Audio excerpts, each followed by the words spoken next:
Hi, folks. Welcome to another episode of Film Study. This is Ken McCusick, and we're here to continue our draft countdown series. Tonight, doing the inside linebacker group, and joining me is my good friend Jason Smith of Huddle It Up Films. Jason, how you doing? I'm doing great, Ken. It's draft season, baseball season, good times ahead. Weather's nice today. I'm looking at 64 degrees at 11 o'clock at night, so we've kind of made it, sir. 64 degrees. Great night for walking the dog, by the way. That's my responsibility, is the 2 a.m. and 9 p.m. walks. But the 2 a.m. walk is usually when I sometimes get 2 miles in. So that's my time. You know what? I'm going to have to start calling you, man, with like 2 a.m. because that's my dog walking time too. So we'll start making nightly calls at 2 a.m. All right. Well, anyway, Jackson Holliday has just debuted, in not a personally great debut, a little bit of a Bermuda Triangle hit for the Red Sox first run, but the Ravens come back with some Colton Cowser and Jordan Westberg magic to take the game tonight. A great first game for Holliday, anyway, to be there for a big comeback win from down 5-0. Let's talk about the Ravens situation, though, at inside linebacker coming in at 24, because obviously the big news is Patrick Queen has moved on to the Steelers.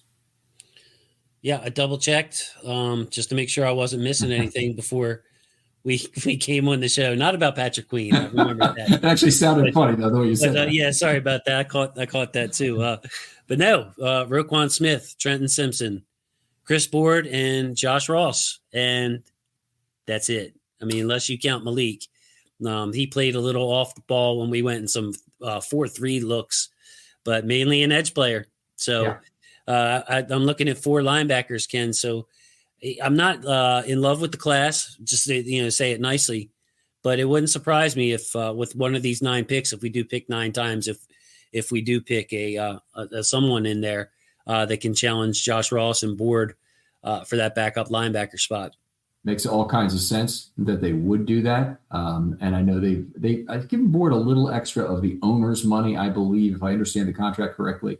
His contract somehow counts as less than what it is. It's like the same deal that I think Phillips has with the Texans, that they pay him $2.6 million, but only counts 1.1 against the cap or something, because there's some player you can designate of that type. Anyway, something I really ought to ask Brian McFarland about to deal what the situation is that makes him special in that regard.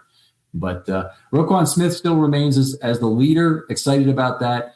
Now, the last time we talked, or one of the last times we talked, was about Trenton Simpson and I think we might have done an inside linebacker season review.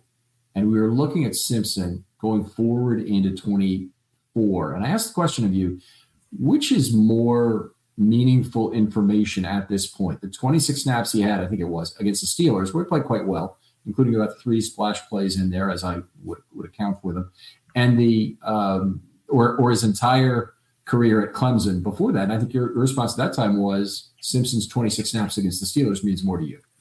Well, the reason, and the reason for that is I had a really good feel for his career at Clemson. So it was above the shoulders. That's what I was looking for Trenton Simpson. And he had some snaps in garbage time along the way as well. But that last game in particular against the Steelers, I saw more discipline. I actually almost felt like I could see him thinking, when he almost jumped into the wrong gap to try to make a play, to take one false step and say, wait a minute, I need to stay here, and then be there for the cutback of the runner.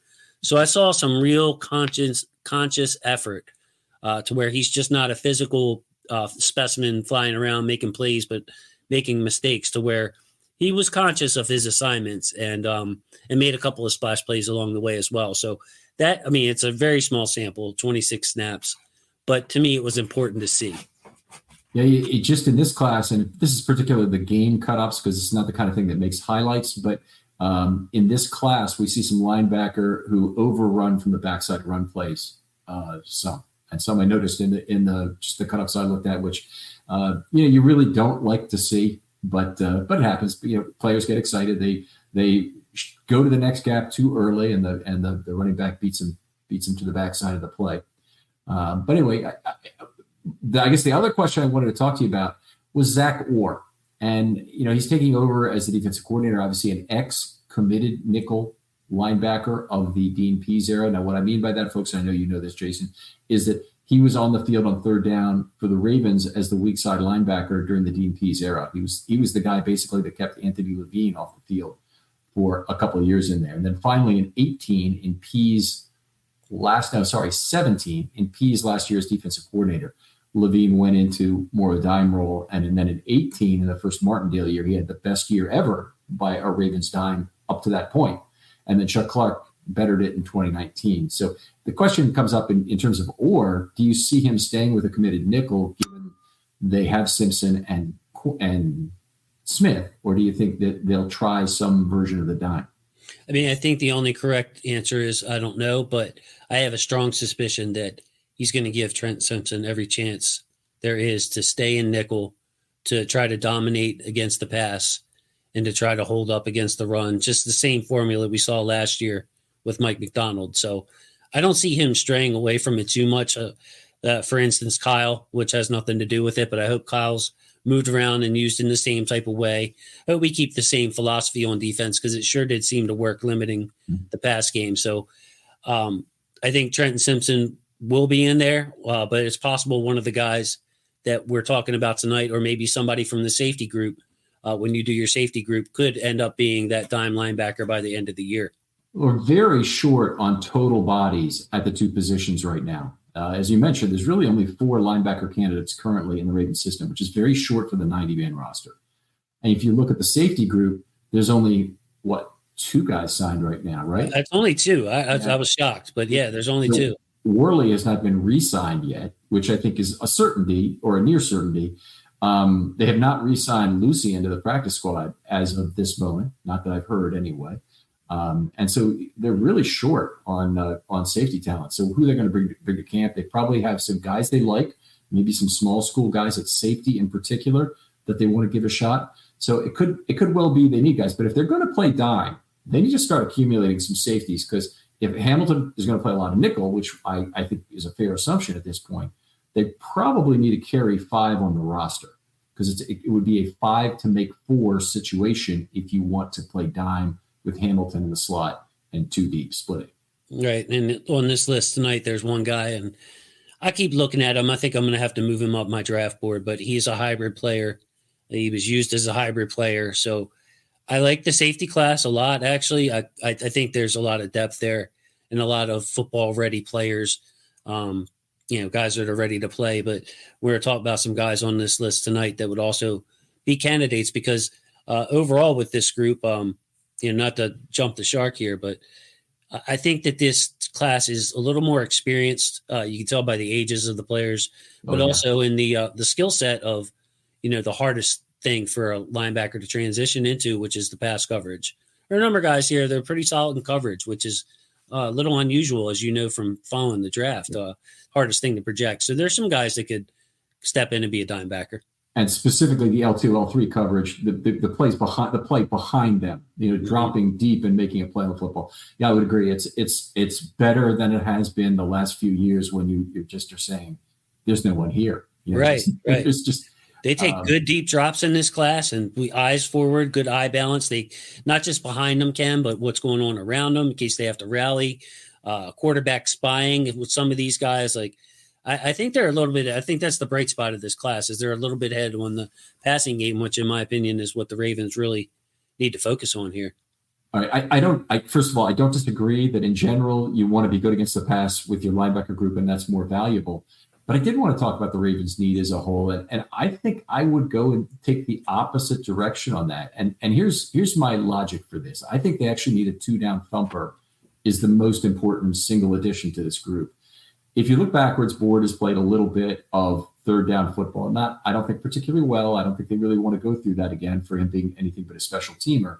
But if he had to, he could be a 3rd down Mike if they needed it. I don't know what this team does if Roquan gets hurt. There is nobody else on the team who's I wouldn't want Board in there on the first 2 downs at the Mike. What they'd probably do is they'd probably go to the market. Even if they got the guy in this draft, they'd probably go to the market anyway and find somebody, just like they have with Josh Bynes, 11 times now, or whatever his name. Yes. He's been twice, but yeah. Josh Bynes, they still got his phone number, I'm sure, and it's going to be used against underperforming linebackers for years. But I think that's really what they need, because if you're talking about injury backup, I don't trust anybody on the current roster. Ross Mora, I think of a weak side coverage guy. I don't think Simpson would take the mic role. Well, okay, he would take it if they forced him to, but I don't think he's right for the mic role. Agreed. And, that was Delshawn's job when they substituted. We talked about this at the end of the year show. I remember it was Simpson in for Queen, Delshawn in for Roquan. And so losing Delshawn Phillips is an underrated loss. So I can see both. I could see us bringing in both. Traditionally, the two down thumpers are easier to find. They just get lost in coverage. This draft, I think that there's a couple of guys that could profile as a thumper as well. So that, to me too, Ken, that's the beauty of these lists, is that, not all receivers are the same. Not all tight ends are the same. And you've really got to take what the Ravens have on the roster now, what they have on the roster next year, the cost, and really okay, who are we playing in, in nickel? Who are we playing in dime? Who are we playing in base? Where's the depth? So beauty's really in the eye of the beholder with these draft rankings. And that's part of the reason I love this and love talking to people about it, because none of us are right or wrong. It's a very fluid situation, and, everybody's got good points. So I'm interested to see who's on your list and compared to mine. Let's talk about how you formulated your list, and mine is Raven centric, but I want to hear how you did yours in terms of ranking your players. How'd you do it? Mine's Raven centric as well, and with the needs, just getting back to that, I feel like that there is a decent chance that we will need. I don't want to say decent chance, but there's more of a chance that we will need a somebody that can come in for Simpson on coverage, just because of the unknown of that. So there might be a rookie. Now, Simpson man-to-man, much like Roquan, is excellent. But when you're talking about the awareness, knowing what's going on around you, behind you, as you say, that's something that Simpson is just yet to be tested on. So I was kind of prioritizing, their coverage, also looking at their chops, because as a run defender, but as you know, Ken, the true Mike is a dying breed. So guys that can do both, guys higher up on my list can do both. They might not just be a great athlete, for instance. So I kind of look at the more you can do with this group, the better. Okay, and I'm in agreement, and particularly with your comments about pass coverage, always very valuable if you can find that in a linebacker. But I don't want to overpay for that. And if I'm being cheap, I say the easy answer is dime back. So you say you got a guy on your list who really more profiles a dime back. That's cool, particularly if he's not going to come with a high draft capital tag on him. But I really like to get I'd like to get more safeties on the team and have a safety be the third down will, or be prepared for that to happen, depending on how Simpson starts to look off in the preseason. Absolutely. Do they have a plan? Absolutely. And I mean, there's no guarantee that these safeties are used to playing will linebacker and knowing what's going on behind them either. So that's a projection too. Some of these guys are used to playing the deep half or playing, off coverage and bunch formations and stuff like that. So there's no guarantee that you say, all right, well, I'm going to draft this safety, and you have very limited tape of him playing off ball linebacker. So it's tough. We're going to have to double up, either two safeties or a linebacker and a safety, something like that. Between those two positions, we could see two picks, 3 picks even, I would think. Could be. So why don't we jump right into it and go to your number 10 guy? And what we've been just doing is kind of give us your thoughts. I understand that might be 90 seconds or more on each player to go through it, but that's fine. Take the amount of time you need, and then I'll kind of respond, and then I'll move on to my next one, we've always done it before. Absolutely. So my number 10 guy is out of Missouri. His name's Tyron Hopper. He's 23 years old. My combine note was just beastly looking. You're talking about a guy built like Trenton Simpson, stood out among everybody in those tank tops that they got on or whatever it is. Quick player who could be utilized well for blitzing. I noticed he blitzed well, especially in the Georgia game. And he has the ability to avoid blocks by bobbing and weaving his way around them. So we saw that a lot with Roquan. That's kind of his style, I would describe, of avoiding blocks, is to kind of give you the dead leg and then bob and weave around you. The issue with him is his ability to diagnose. I think his instincts are below average. His eyes get stuck. When the assignment is clear, he flies around. But if you some play design and things like that can confuse him. A powerful player. He carries good weight, and I think he would be a core special teamer for you. And also, he would be one of those guys, Ken, that plays with the power to play a Mike role, to take Absolutely. on these offensive linemen and really charge them and shrink the hole for the running back. So that's what I have on Hopper. Okay, so Hopper's an interesting case, and actually underscores a statistic that I've been looking for all linebackers. And so for me, and I'll get to the reasons why in a moment, he's a no for the Ravens under any circumstances. I would I take him as a UDFA? Okay, sure, because really I just trust the Ravens' judgment at that point. But he's not a guy I want to put draft capital into. By the way, do you have a 7th round grade on him? Where would you put him? Yeah, these from 10 to 7 here, these are guys that, I mean, yeah, if we want to draft them in the 7th round or something, I'm fine with that. But these aren't guys that I would be taking with the first, 5 rounds. The first, we have basically 5 rounds worth of good picks is kind of how I say it. And then we got 2 sevens. So none of these guys would be anybody we would be drafting until very late in the draft or undrafted guys. Okay. All right. So my reasons for being a little negative on him. First of all, he's a short arm guy, but that's not the major reason. Does not have a bench, and he's 23. Okay, so being short-armed and 23, he should be strong. He certainly looks strong. If you look at the guy, he looks like a linebacker. He's built the way you'd expect him to be built, and didn't bench. It's probably a strength concern. His agent probably told him, you're not going to look that good on the bench. And if he'd done 25 reps on the bench, I still wouldn't be that excited about it given his arm length. There's a whole bunch of variation, particularly on the defensive line. There's a bunch of guys who did 29 reps at 34 inches, and then there's guys who did 29 reps at 30 and a half or 31 inches. And it is not the same, folks. We had a power lifter on to explain that, but I won't go into it again. But here's my problem. 3 years at Florida, 2 at Missouri. His 2023 season was absolutely awful statistically. And he played well in 2022, which was good. But in 2023, allowed 7.7 yards per target, 199 yak on 231 receiving yards. So it was a lot of yak of the total. That doesn't really forgive it. But here's the other problem is his missed tackles, which have always been a problem. 16.9% in his career, were 22.7% in 2023. I won't blame this on arms specifically, but it is easier to make tackles the longer your arms are. He's got 112 career stops, and this is the statistic. 43 missed tackles career. That's a ratio of 2.6 to 1. It's about the worst in the draft of the players I looked at. I'm sure there's worse guys who are at 2 to 1 or 1.9 to 1 even if you looked at it. But the top guy in this draft is over 11 to 1.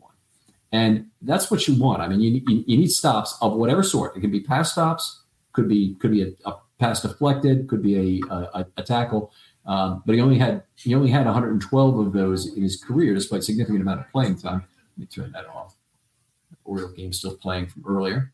But only 43 missed tackles is a lot for that amount. 29 and 17, so less than a 2 to 1 ratio in 2023.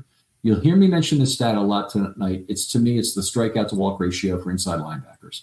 If you want that one piece of information that tells you, is the guy really coming through on his opportunities, that's a good one. But that was why he's kind of a no for me. I agree with you in the sense that he certainly looks like a linebacker, and there's probably something that could be done with adequate coaching to get him back to the player he was in 2022. I just don't know if that's enough. Yeah, I would say the one thing I'd push back is I'm not worried about how much he could bench. His play strength is there. I think it's one of the best in the class. When he hits you, you know it. And you can tell by his build, 6'2", 231. It's just, I mean, he plays like a guy that's almost too big, too heavy, like almost like an edge, like the same reasons Malik couldn't stick it inside linebacker. He's just a little too big and not agile enough. That's how I would describe Hopper. So, yeah. But, missed tackles, always never good. Never good. All right, let me move on to my number 10 guy, if that's okay. It's Trevin Wallace of Kentucky. Same kind of 7 UDFA is where I have this guy right now. Let me get down to my notes on him here. So I'm not talking about somebody else. Easy to run in and talk about a different guy that you remember. At least I'm finding it to be that way. Nice 451 speed, great broad invert. And here's the big thing about Trevin Wallace. He's had some on-field not non-performing issues, but he's just turned 21. So that's one of the big things that inside linebacker in particular, you have a wide range of age. There's Wallace, who just turned 21. There's people all the way up to age 24 who are, still looking for work at this point, just entering the draft. Everything about his size, athleticism, and age profile is good at 6'1", 237 and 32 and 5/8 arms, 8.5 yards per target. And he was picked on almost 10% of the coverage snaps, which is not good. I don't think you pick up on that particular metric. You can certainly pick up that there's a deficiency from watching him, that he's not perfect in terms of coverage. But I think that the metric is actually important in this case for me to overcome my own evaluator bias with regard to that. His missed tackle rate was decent this year at 11.5%. By the way, the median missed tackle rate for inside linebackers 13.5% in 2023. Had 33 stops and 10 missed tackles. That's 3.3, which is kind of the meh level. A lot of linebackers are in the threes. In the high threes, that's still pretty good. You're in the low threes, that's trending towards not so good. But he was at 3.3 with his age. Definitely would have to project growth to be excited about him as a draft pick here. Run defense, as I saw it, remains a work in progress. A lot of trouble getting off blocks. Despite reasonable recognition. So you think he'd do some things to be able to beat guards more easily, but he gets kind of pushed around more than I would expect for that. I think, moving from Mike to Will and playing more there, I think he should improve as a trail player at the NFL level. So maybe that's a place to look for improvement, like we got from Patrick Queen, moving there and playing next to Roquan. Don't think he's a 3-down player, despite the speed right now, which limits his draft stock. That might actually be good for the Ravens, who might actually be able to turn him into a 3-down player, because you look at him, he's got 4.51 speed, and maybe he's a guy who can stay on the field once he learns to do it. I think he's probably a year away from being a starter anyway, barring an injury and an emergency. And I think he's a 7/UDFA for me. So right at the end of my list there is Trevin Wallace. There you go. So I think he's a Will all the way. And the Patrick Queen, first couple of years, Patrick Queen, I think is a apt description of him. And I'm actually higher on him than you can. He's number 6 on my list. He's somebody I would look at even starting in the 5th round, number 101 overall on my big board. And just for the playmaking. I mean, I agree with pretty much everything you said. The less he thinks at this point, the better as a 21-year-old. But it's not difficult to envision him making impact and earning them those will snaps as a pro. Gap shooter, blitzer, playmaker, energy giver. 4.51 I thought was about right, but it wouldn't have surprised me if he ran into 4.4s. That's kind of the way he looked. You can see him wrangling linebacker, using that length. So he doesn't always have to shoulder people. He can tackle the right way and get them down. But he lacks instincts to the points where teams will need a veteran Mike to clean up his mistakes. That's verbatim from my report. He's going to need a veteran Mike next to him. And it's a double whammy because his eyes can deceive him and he's too aggressive at times. So like we saw with Queen early in his career, running himself out of plays unnecessarily, that's what you get from Trevin Wallace. So he's trusting himself when he should just take a deep breath and see it first before he shoots. Sometimes it looks like he tries to make the perfect play and he'll give up ground taking on blocks.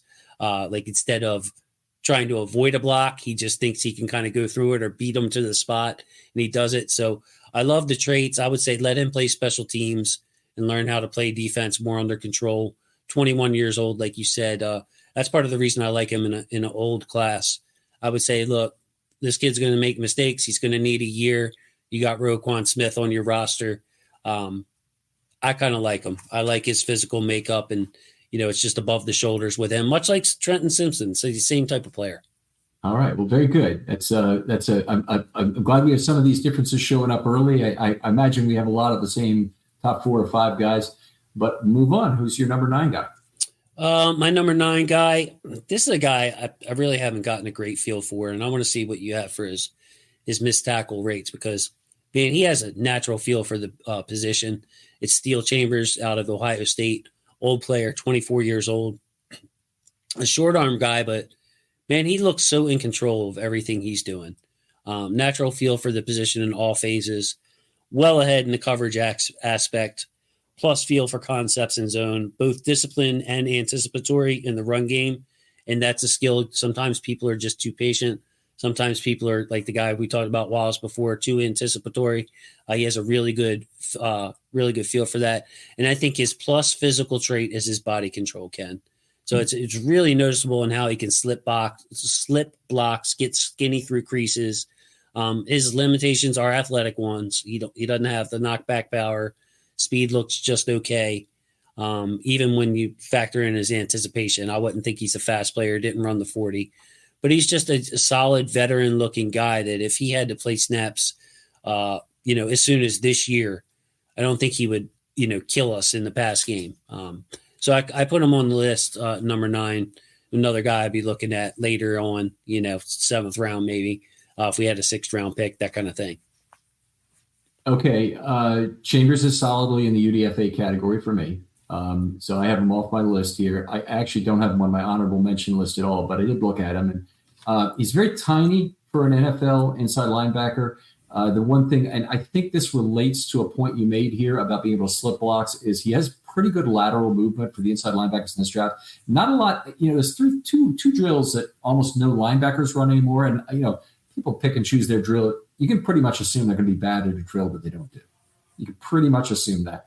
But a 4.23 shuttle is actually a very impressive number. And there weren't a lot of guys who did it this year, but his number was pretty good. Real short arm guy at 30.5 inches.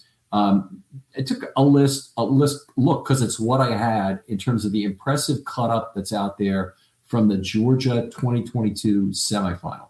I don't know if you probably looked at that one too, but looked like he had really good pursuit from sideline to sideline.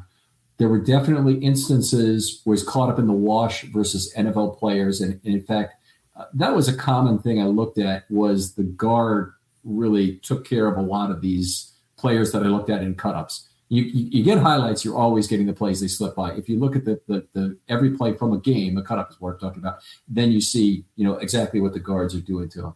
But I thought he did actually fight past the right guard, on a play where he was blocked into the back of a center, and it got a sack on the play. And it almost looked like a double team, but it wasn't. It was the center's back, and the right guard was blocking him into it. It was kind of a weird situation, but he fought out of it and got a what I would call a cleanup sack.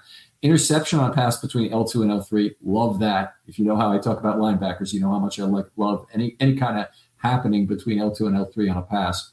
Found the ball carrier, I thought, very well coming downhill.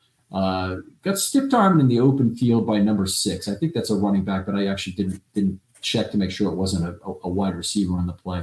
And he was pancaked by number 4, who I believe is a running back, and I don't know who that is for Georgia in 22. But anyway, that didn't look so good. Very poor at shedding blocks, I would say. It's a length issue and a size issue with him, despite having pretty good recognition here.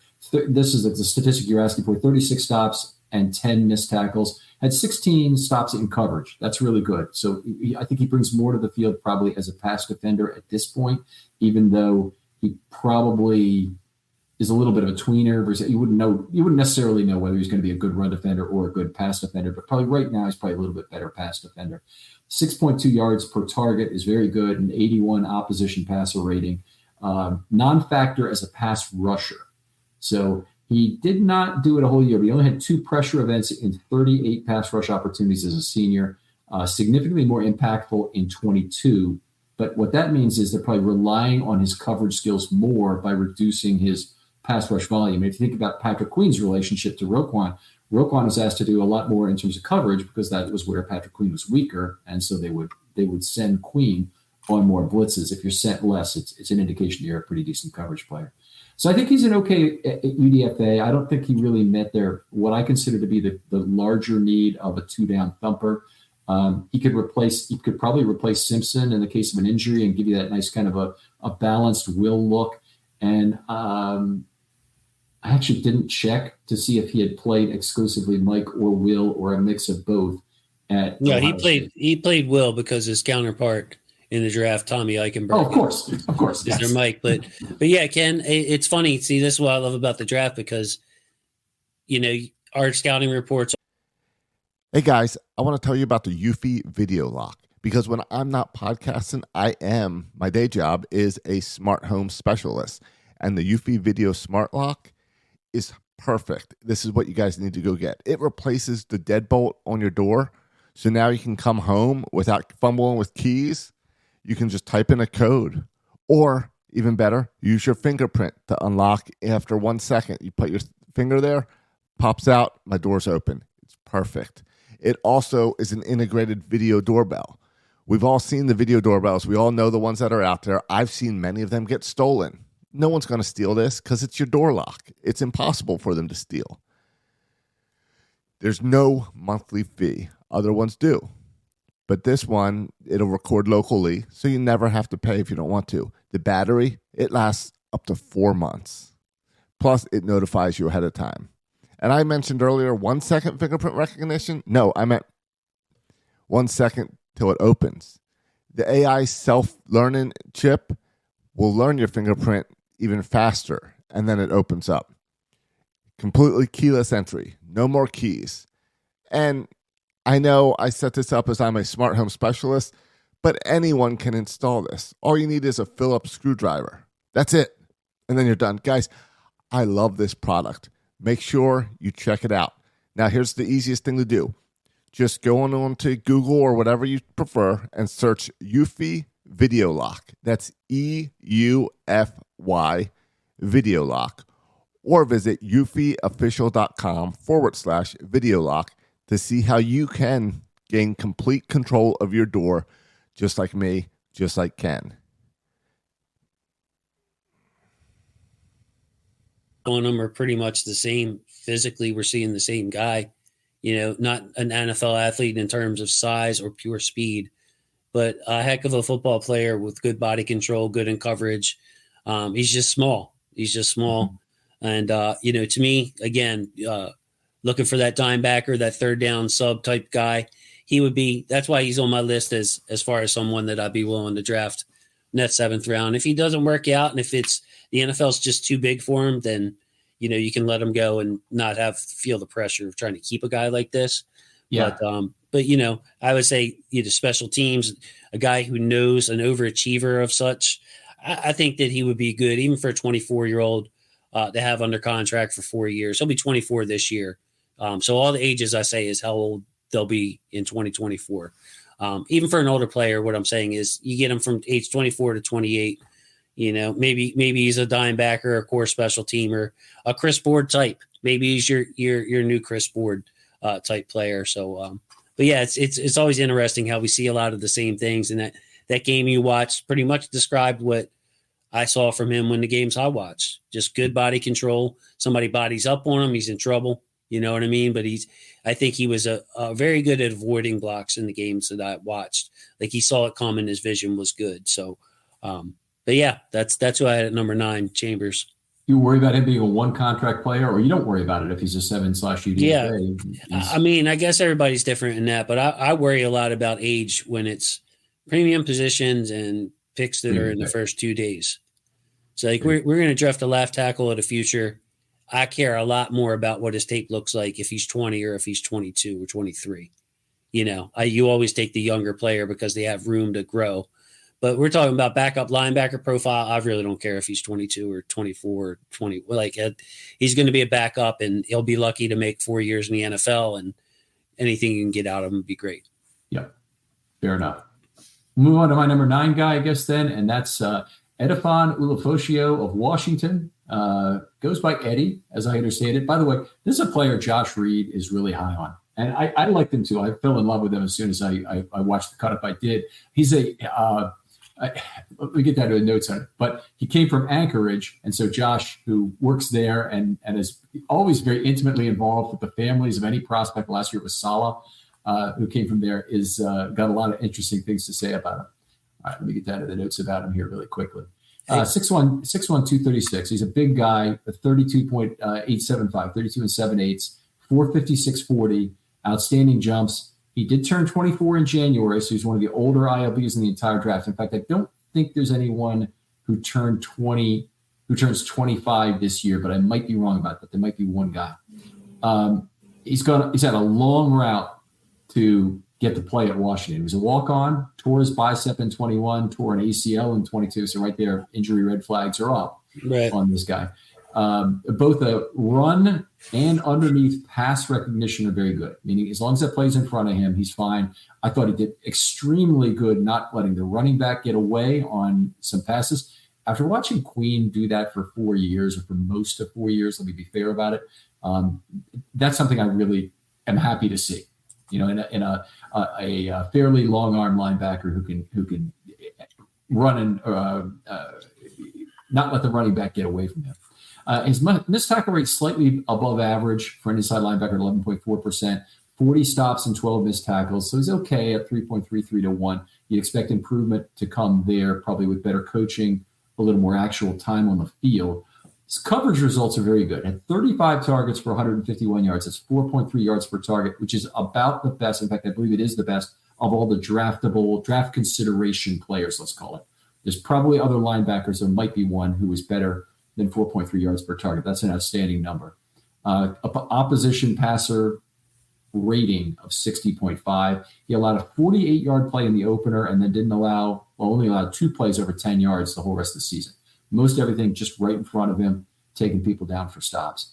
I understand why the age and injury history will have a lot of teams black dot him, but I think he's a great UDFA or 7th-round option for the Ravens. He'd be somebody that I would be very excited if his name is called on day 3 for the Ravens. Okay, Ken. So here's your trivia question. What does Ulafosio mean? Oh, I have no idea. What does it mean? Well, I learned at during the combine coverage that his name translates to "not afraid of war." So go ahead and it's a good football nugget right there. But yes, his parents were immigrants from Nigeria. Moved to Alaska. He did not make my list for a couple of reasons. The injuries in 2021 and 22 were one thing, but I didn't like his change of direction. I didn't think it was smooth. And I wrote down, and I don't usually like to put my negative notes out there, but his angles in tackling are poor and aggressive angles put him behind the 8 ball. So I saw tackling issues. That was my main thing on why. But yeah, a good looking athlete. If he were a UDFA, I'd be very, very happy about it. 6th-year player at a Power 5 school. So I figured his angles and instincts would be much better for a player of that age, which kind of scares me. Like if you're 24 or whatever he is, a 6th-year player, and you're taking bad angles to the football, is that really going to improve when the players are faster? So he kind of scares me a little bit, but I love his style. I like watching him play. That would be I think he would be a fan favorite if he ended up working his way onto the Ravens roster and onto the field. People would love his style. Not afraid of war, Ken. Be very exciting if we hear his name or see it on the UDFA list when that comes out, because it could be a priority there. Okay, that's my number 9 guy. Who's your number 8 guy? This is where I get to a guy that reminds me of Malik Harrison, Maris Liofo of Notre Dame. Not sure if he made your list or not. I've seen him all over the place. By the way, Ken, I'm now that I've been finished my evaluations for a couple of weeks, I've been poking my head out and seeing where other people are ranking these guys. So that way, like if I have somebody way low or not on my radar, or who the heck is this guy, I can go and study up. But Maris Liofo, Notre Dame, I think he's going to be a great special teams player, number 1. Really long arms, and it shows up in the games. I like to guess what the measurements are before they come out. And, I had in my notes, this guy plays really long, like long arm, Kyle Hamilton, like long. Exactly. Of course, he's not like as, at 6'2", 234, he's not as skinny as Kyle, you know what I mean? As flexible maybe as Kyle, but he's got those kind of arms. A bit of Malik Harrison to his game. So Ravens fans will understand that. I love his ability to play with power. Can he stick at linebacker because of his change of directions? I'm not sure. But he had some reps on the edge in the games I watched, and he should make a roster. The type of player that can play on the strong side. If it was a 4-3 old school defense where you're playing in base personnel all game long, he would be your Sam. He would be your prototypical Sam linebacker in a 4-3. So there's a lot to like about his game. And again, he's a guy starting in round, maybe you're starting in round 5. Maybe I'll give a little bit on this one, Ken, and say I'm not waiting for round 7. The linebackers are dried up. I like this guy. It's round 5. Let's take the 23-year-old from Notre Dame. All right. Round 5 is exactly where I like him, which means he's higher on my board. He is number 5 for me. I think the pronunciation is Leafau, but we watch a fair amount of Notre Dame, but it could be they're misdoing it. 464.40, turned 23 in February. He's in the middle of the age range of this group. So he's not 24 like some of the better guys. But he sheds blocks well with those long arms, natural downhill style. Definitely looks like a mix between Troy Polamalu with the hair and Kyle Hamilton with the arms. No doubt about it. 10 run stops in 10 run stops in 275 run snaps. 3.6% is terrible. Okay. So that's the real downside of him, but he does a lot of other things better in terms of coverage. And he had he had 22 stops with 10 missed tackles in 23. I have right. Yes, that's his total is 22 stops with 10 missed tackles, which is a very poor ratio of 2.2 to 1 overall. So I'm taking him much more for a traits guy. Where he has been effective is in coverage, where he just allowed 5.6 yards per target. I think they move him all over the place, which I guess is appropriate for what Notre Dame had in terms of assets. They're not Michigan. They're not Ohio State in terms of having great linebackers or great players at every position. They have some stars on defense, but they moved him all over, a lot like the Ravens would move Kyle Hamilton or Troy Polamalu would get moved all over the field to try and make plays. Hit 25 pressures and 129 snaps as a pass rusher. That was unimpressive. I'll talk about the cut up some that I watched in terms of what I saw there. Dropped to cover only 59.7% of pass snaps. So what that's telling me is they don't trust him to cover that much, but when he did cover, he was quite effective. So interesting because the look of him, the speed is good enough probably to handle some tight ends. But I did see some things in the Louisville game from 23 that were not particularly good. Yeah. So you saw that too. He's heavy-footed. I think that leads to a lot of his problems. But the way they asked him to line up everywhere stood out to me. And when I see that, Ken, that tells me that they trust him. That tells me he's got some smarts upstairs. And it's sometimes, there's players like that, their stats, their advanced stats, or even basic stats like missed tackles can be a little bit misleading because you're playing out of position. And in the NFL, it's a very specialized league. You're going to be playing in this package and your responsibility is X, Y, and Z. And that's all we really want you to concentrate on, especially as a rookie. So I really liked his versatility. I think he's like like his 40 at 4.64. I think that's accurate. And he packs a punch when he hits you. But I like his change of direction. He's a little bit of a clunky mover. So I'm not sure with like some of these shiftier running backs, if he's going to be able to stick as an inside linebacker, or if like Malik, like I said, his game kind of reminds me of Malik's a little bit. If you would put him on an NFL field where maybe he's not quite athletic enough to stay at Mike, but you can move around, play some edge, maybe even, use him at Mike. Maybe he has an upside there, special teams player. I think there's a lot of things to like about him, Ken, and he kind of reminds me of he has the look of an NFL player. And I'm not talking about the hair or anything. I'm just talking about the body type and he looks like an NFL player to me. Okay. I got a few more things to say about him, but that's sure. Go ahead. I would agree with that. The Louisville game 23 was an interesting one because it was his worst game of the year per PFF. Okay. So they said, his grade was the lowest he'd had the entire season in the 40s. And there certainly were some problems. Got caught in the wash by guards a lot, even by traffic a lot, I'll say, that got to level 2. That's even not a block on him. But also, he was a step slow, really, against the running backs running off tackle. And so they had a running back, Lorendo, who had gashed him for about 12 or 15 yards, where you could say he took a bad angle, but honestly, he was just a step slow getting to the play. And then Louisville, their last 2 touchdowns they scored were scored both on similar off-tackle runs by Jordan, where he was a step slow. getting to play. Right. So that was unfortunate to see that. He did make an outstanding ankle tackle on a screen. He had some good underneath coverage. He had one really bad misread. Excuse me. It's okay. Yeah, I was going to add to that while you recover there.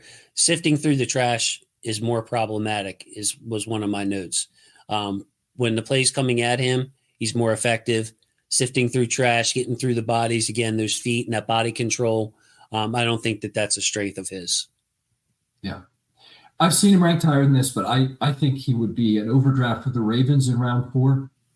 I do think he more fits the Mike need, and it'd be interesting. I think, they got good linebacker coaching in Baltimore. We always have had that. It'd be nice to see somebody like Orr work with him on both elements, on the coverage element and on the recognition elements.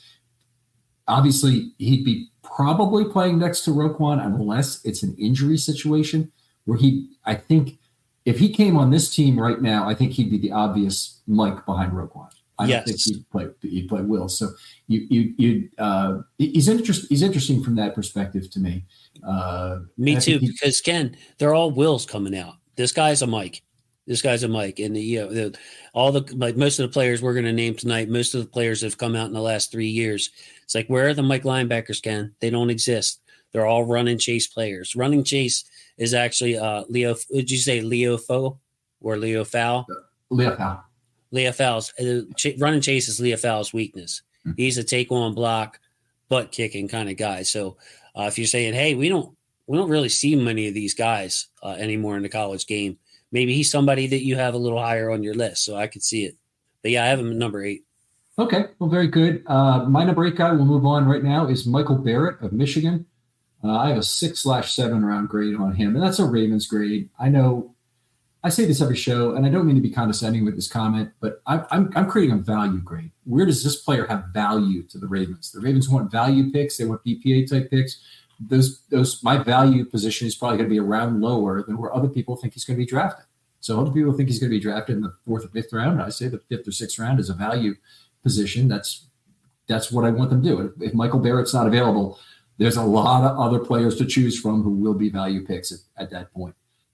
Michael Barrett, if you look at him on a football field, he looks absolutely minuscule, particularly compared to those other Michigan players. Looks like a smallish, strong safety playing at 5'11", 233. Now he is built very thoroughly from top to bottom. But he's a tiny guy at 5'11", 32 and an 1/8 inch arms. He'll be 25 this December, so he's the guy who's the oldest in this draft, I believe. Obviously, the size and length are a big issue. He lined up some, and in particular, this was true in the red zone for Michigan, that he was lining up far off ball, more like a safety. He reminds you of a safety to start with, or you can even think of it as maybe a deep slot corner on those plays, but it wasn't some 8-9 yard line the other team was on where I was really noticing this happening. More than any other player at linebacker in this draft, and we're projecting them all as core special teams players. Even Leo Fowl, who's a Mike and a little heavy-footed, he's going to play special teams. That's what he'll do initially. Barrett he has a special teams highlight reel. He had a great dive play on a punt where he ran it for 10, 15 yards to get a first down. He had a couple of kickoff returns where he plays in the wedge, and he returned them. Didn't eschew the fair catch, on a couple of different situations, and made a really nice, like, the vision of a running back or even a return guy on the play. I was very impressed by that. I mean, he'd probably become a real fan favorite just for what he did on special teams. Then you'd hope he got a linebacker. You'd root for the guy at a high level. But there are real questions about whether or not he's big enough to play at the NFL level. He's a guy, I think, if you want a guy who maybe looks a little bit like a dime back and he could come in, he could definitely handle the downhill responsibilities of being a third down linebacker. Unfortunately, I don't think he's particularly great at that. He could rush the passer, okay, and he could probably give you some coverage, certainly on downhill plays to stop people if the quarterback throws short of the sticks. It's between level 2 and level 3 where he'd give you a little bit more problem. Nice drive-through tackler. You and I have talked about that before in the past. Mm-hmm. The twisters versus the drive-through guys. I think he's a drive-through guy. Does not shed blocks well. That's obviously going to be one of the questions in the NFL level. What else do I got here? Did a pretty good job beating single running back blitzes. And part of it is his small size actually helps him there. So he doesn't get stood up by the leverage of a running back, or running backs have a hard time going low on him, or don't think to maybe go low on him because he's kind of smallish. And he has a good contact balance running right through a guy, or even standing him up because of the leverage gain he can get off a, even a typically sized running back who tries to meet him a few yards in front of the quarterback. 35 stops and 9 missed tackles is solid, almost 4-1. So I don't have a problem with that. And he allowed 5.2 yards per target in coverage. Although I would say he does not look like a L2, L3 guy to me. He looks more like a downhill coverage guy. Right. So I saw him play a lot, like on the overhang, Ken. So not even Will, but he's playing overhang. Yeah. He did not make my list. I'm sorry. He did not make my list. But he does have strengths. I think that his hit speed or his hit power is excellent. And like you alluded to, his leverage, I mean, I think he could do a better job of taking on blocks, because even for as short and squatty as he is, his arms are 32 1/8. I mean, so it's not like he's short armed for a linebacker. He's actually got very long arms for his size. That's a guy you would expect 5'11", you expect 30-inch arms. Change, yeah. 31. Yeah, right. Something like that. But he's a tweener to me. Like, I don't think his vision in the pile among the trees is very good. And I think that him being 5'11" is a good example of that. Ran a 4.7 at his pro day.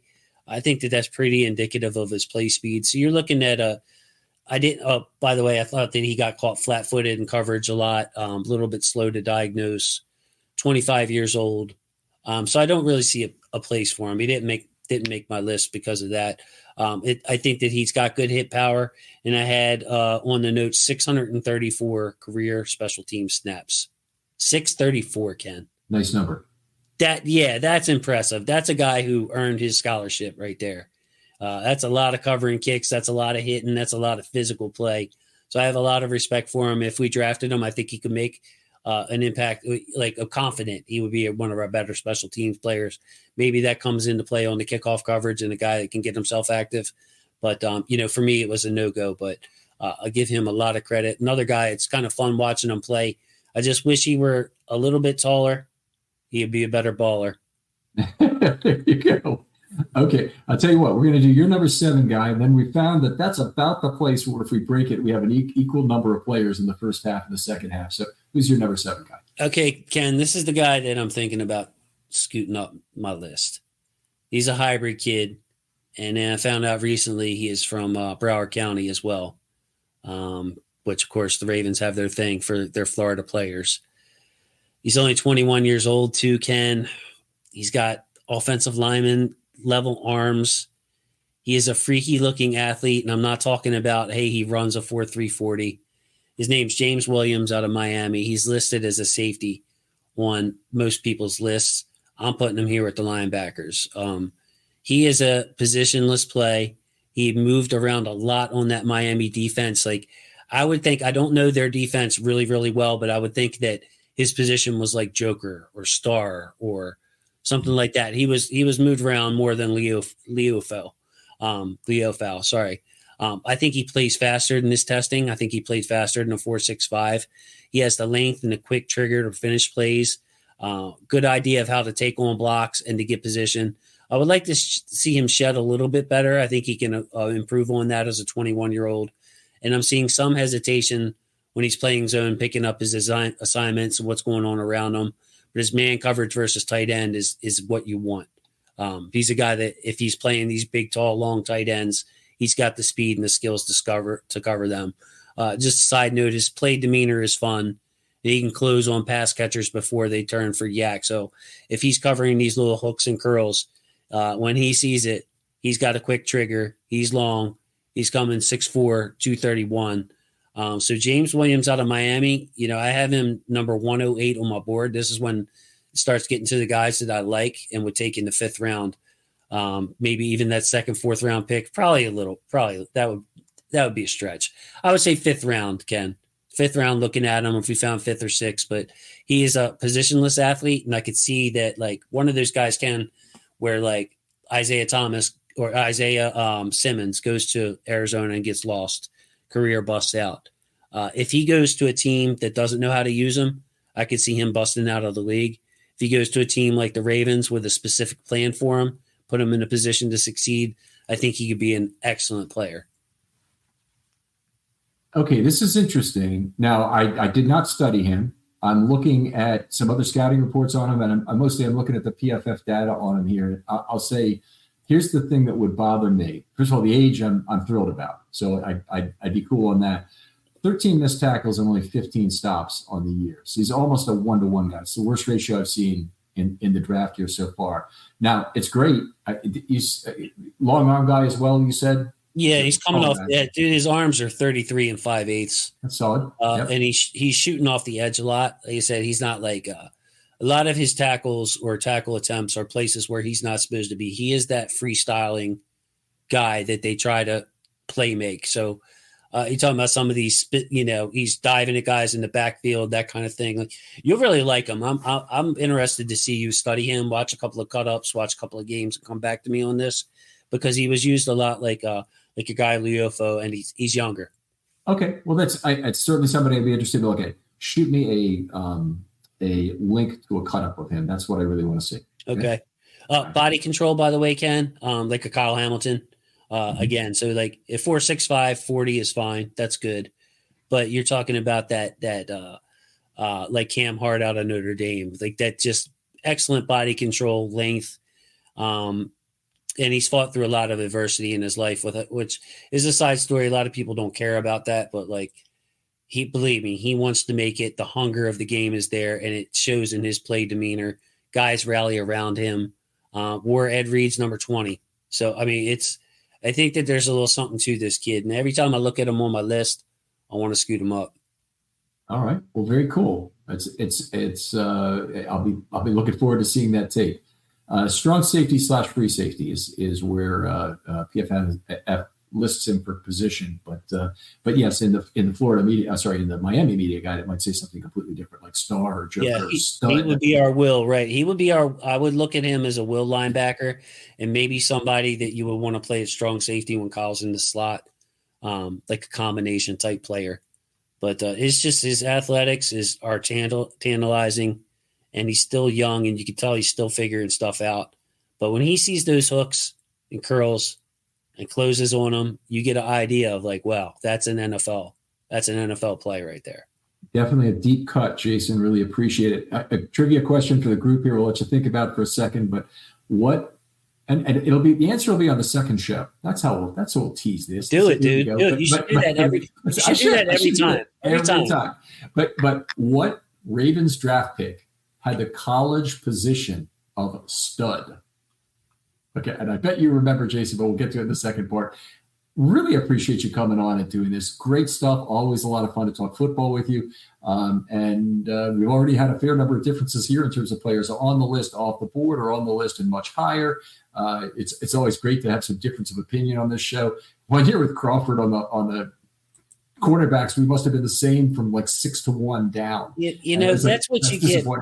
That's what you get when quarterbacks especially, like, because there's only so many of them. But in a class like this, like I expect us to have the first 4, 5, 6, like you're saying, the same. Yeah. After that, it's just a bunch of guys, man. You know what I mean? It's a bunch of guys. Who catches your eye? What do you see from the Ravens? Who's got the upside? Who can hang in the league? So I've enjoyed it. Like I'm going to go back and listen to this and look at my guy, Not Afraid of War again, and see how that works out. So thank you for having me, Ken. I look forward to part 2. Always a pleasure. Jason, where can folks find your work online? Sure. At Huddle It Up Films on Twitter, X, and then Huddle It Up Films on YouTube.